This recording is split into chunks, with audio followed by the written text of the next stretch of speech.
Hey guys, GWS here. Here for a quick follow-up on my left-wing extremism video. Um, I took comments from the Discord server itself, from their Discord lobby, using an anonymous username, and they have some arguments, and in that I'm going to, if nothing else, you can't view the room history, so I'm going to have to describe the rebuttals. I'm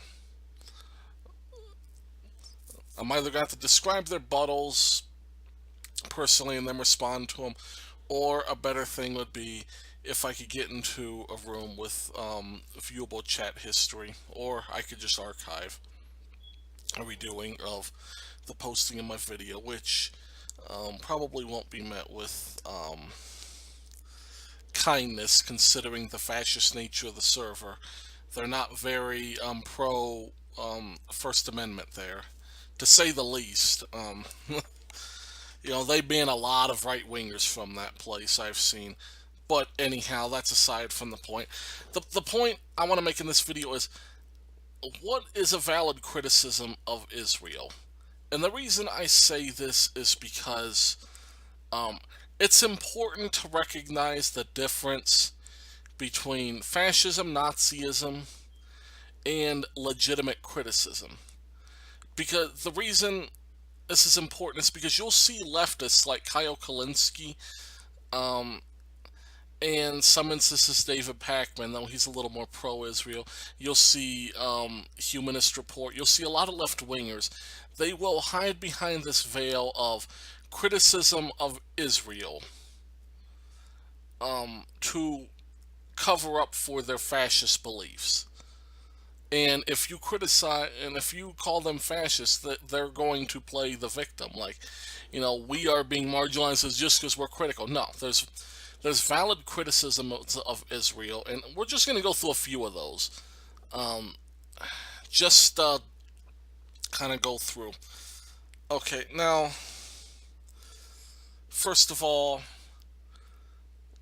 one criticism of Israel is their extreme responses to people of significantly lesser power, such as the Palestinians. Now, I'm not going to say they are beyond the realm of acceptability, just because you have people. This is what Hamas does. They will use human shields in order to um, get attacks into the country or cross their border, because they see it as a PR nightmare for Israel to attack the human shields. Um, and so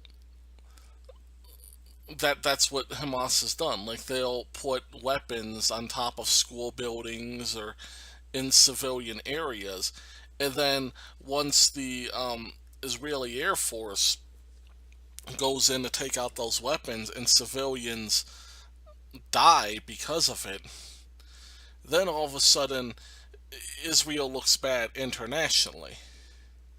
The mistake Israel makes is by literally just falling right into that trap. Like, there's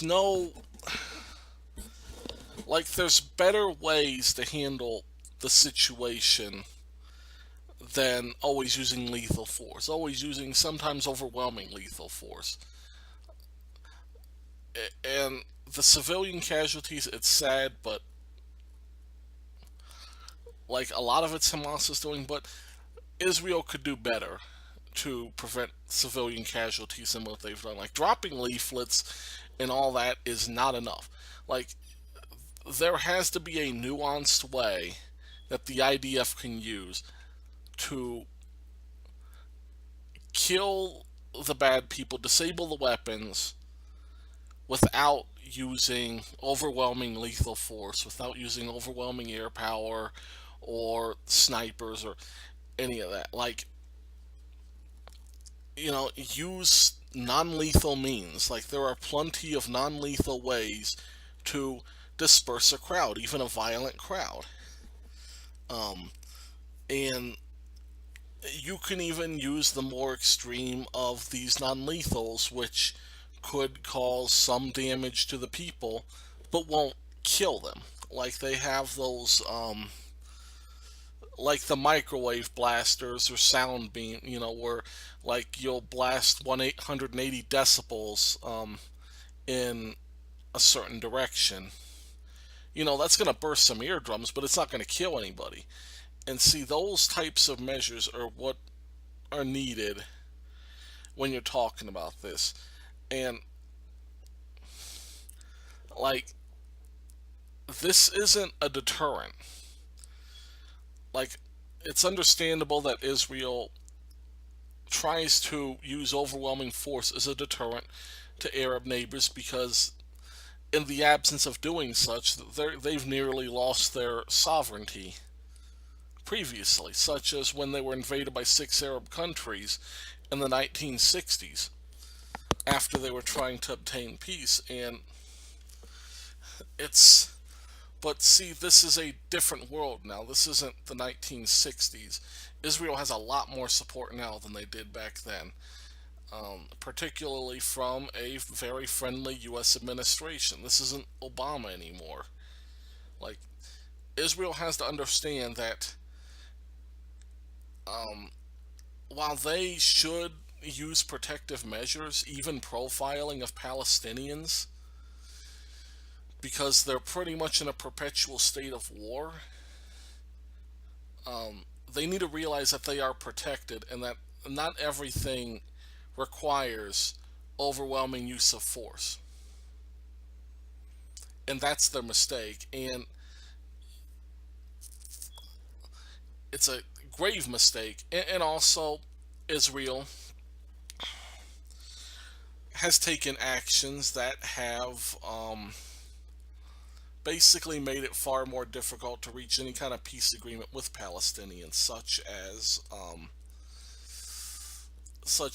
the resettlement program or the settlement program in territories considered to be Palestinians by a lot of the international community.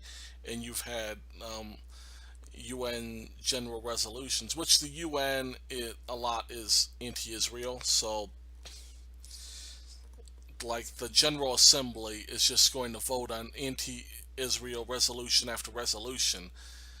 So there's that, but there's legitimate concerns with it. And this is one of the few parts where I agreed with Obama. Um, in his position, like, one of the few things he was right about was,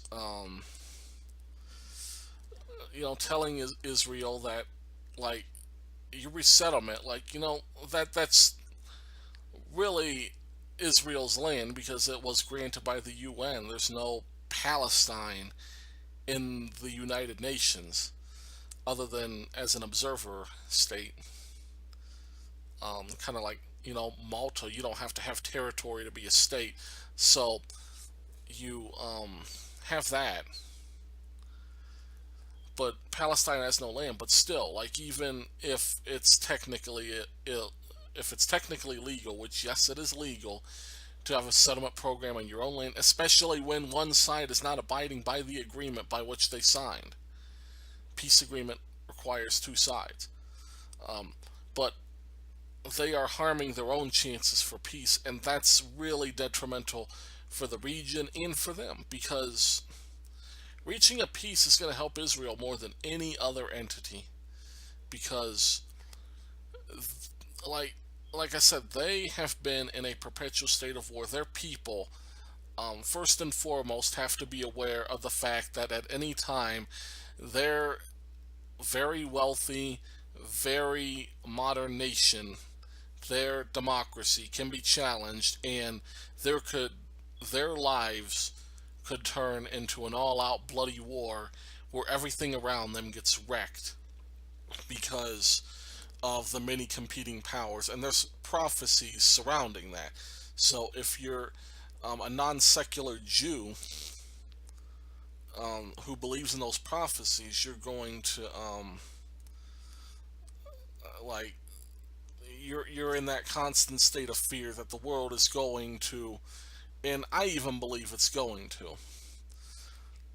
It's going to come down around Israel, and that is where you're going to have all the future conflict. And you're going to have the people against Israel, you're going to have the people for Israel, and then both sides. Um, it's just going to be a massive. Israel is going to get the best of it eventually because it's such a divided region, and there's no way to achieve a permanent peace. Any peace is going to be temporary. Um, but anyhow, I just want to lay out some legitimate, real criticisms of Israel and their actions because they're not a perfect state. Israel is flawed, just like the U.S. is flawed, just like Europe is flawed. They do things that they should not do, horrible things that they should not do. But at the end of the day, is that an excuse to be anti-Semitic? Is that an excuse to go all the way and say, as Kyle Kalinske has said on his show, that Israel is, I forgot the term he used, like a terrorist state, and that the IDF is a terrorist organization? Um, no, no, not in the least, especially considering the United States has done a lot worse. Um, so there's some legitimate criticisms of Israel. That's the difference between being a critic of Israel and an anti-Semite. The difference between being a rational critic and a Nazi. And for people in secular talk who try to argue and debate this point, that is a fact. That is a fact that anti-Semitic comments have appeared on there, and they have not been moderated out. They have been left to go in, and a lot of moderators even take the anti-Semitic position, are not reprimanded, are not removed from the server, their comments not removed. Um, Combined with all the nudity and graphic material and the doxing and all the dark stuff that's going on in that Discord that we're going to be exposing in the future in a part 4, which hopefully will be sooner than later. It's like I said, I have a lot of editing to do, and that's going to be a major project, especially for me because I'm very light, and by light I mean non-existent on the video editing scene, but I will edit that in, and that will be something in hopefully the recent future that you'll see. Anyhow, thanks for listening to this follow-up video. God bless.